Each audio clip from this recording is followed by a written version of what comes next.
We are celebrating the International Women's Day event in collaboration with Women in Research Ireland and Women in AI Ireland. Women in AI is a community that's working towards shaping inclusive AI for our common future. Our team from Women in AI Ireland.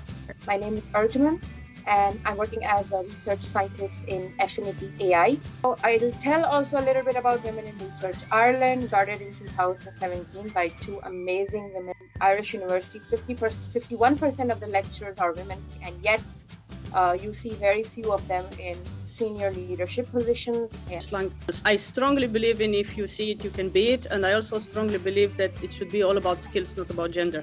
I was fortunate enough to get a faculty position in 2015, where I still am as associate professor at the School of Computer Science. I'm doing my postdoc and looking around me and seeing all men with stay-at-home wives. And I did not have a stay-at-home wife. So I wondered, how am I going to do this?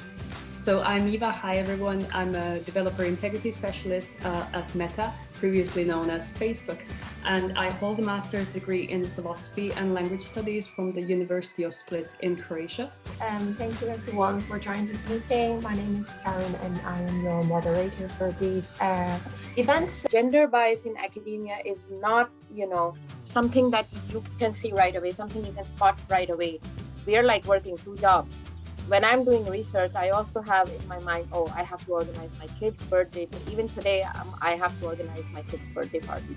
Even if you take a small look at publications co-authored by all male authors versus all female authors, we see a striking difference.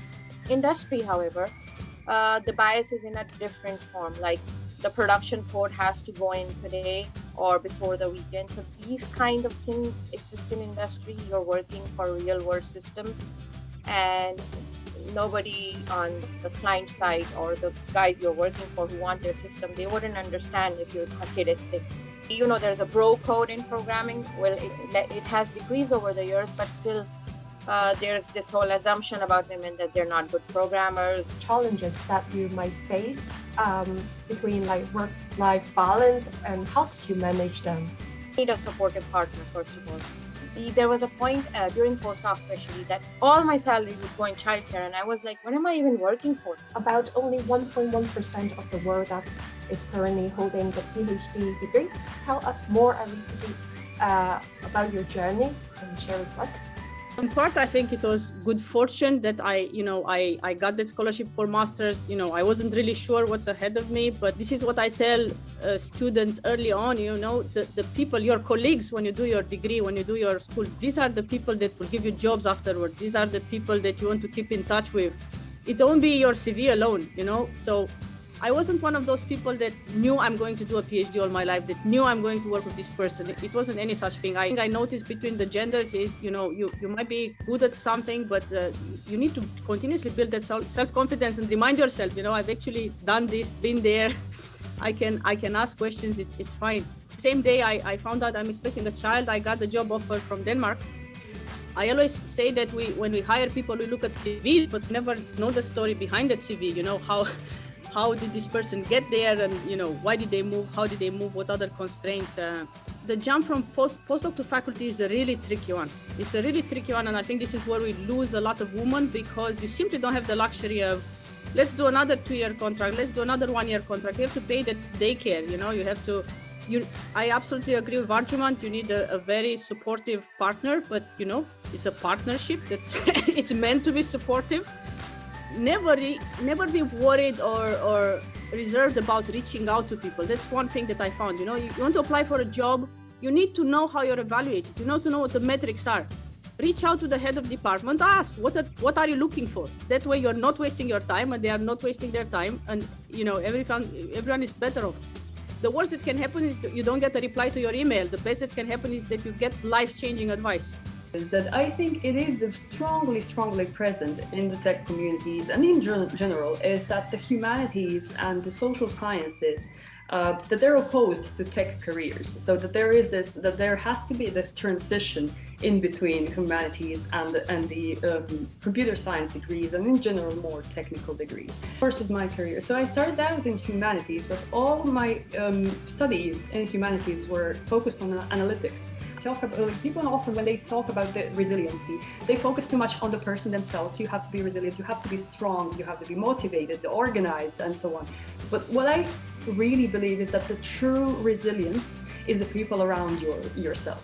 So that the system, the support system that you've built. And one of such systems that I've created throughout the year, and it's especially in the work and the personal, both the work and the personal spheres, is surrounding yourself with mentors, sponsors, peers, friends at work, or people who are just one step ahead of you, who you want to become more like. They have specific qualities that you want to reach out. Identify those people, know those people. And I feel like I strongly believe that people want to be part of other people's success story. Having a sense of belonging, having a strong sense of meaningfulness in your job is crucially important. I feel like I can go into any country women in AI exist in, and I have people to go for coffee with. I have people who understand me. I have people who support me. So, free speech versus the safety of people. These type of problems are inherently philosophical, and I feel that the people who have the background in the humanities are uniquely positioned to work on solving those type of problems. Typically for a female, it will take simply longer to build that CV. Even if you're excellent at what you do, it will take you longer. Your CV, 100 other CVs, and people are going to say, okay, everyone published, so what? Everyone gets a bit of fun here, so what? What is that you stand out with? It's in you, it's inbuilt. Show that out in the various activities, volunteer activities, Kaggle competitions in AI, stuff like that. Gone are the days when the progression was linear. So if you go into a role, you progress into a senior role, you progress into manager roles, keep it in the same vertical. The large organization, they have a lot more structure to it. The expectations are way clearer from you. But at the same time, there is this tendency, like you have to prove yourself. You have to earn earn the trust to be given greater responsibilities. You have to go to somebody saying, like, hey, I'm currently trying to figure this out for me, for my career, and so on. Would you be able to help me with advice or something? I can't imagine somebody saying no. I won't help you. Like, people may be too busy to respond, and that's fine. But I kind of have the attitude that people will tell you lots of things about how to live your life, about what kind of jobs you should do and so on, but you have to try it for yourself. You walk in your own shoes, and unless you do, you try it, you won't know if it suits you. And personally, I chose academia because it really gave me freedom to show up for the doctor appointment, to work at night or at weekends, and do stuff around. It helped me juggle things easier. So I will go ahead and hand over the microphone to Beacon for the closing. Thank you, guys. Need to do that. Some people may be busy, so you may not get an instant reply maybe, but we are all here to support our community as women in research, as women in AI, as individuals in this ecosystem. So thanks everyone for spending the last hour with us, and we're hoping to see you in the upcoming events. Have a lovely day.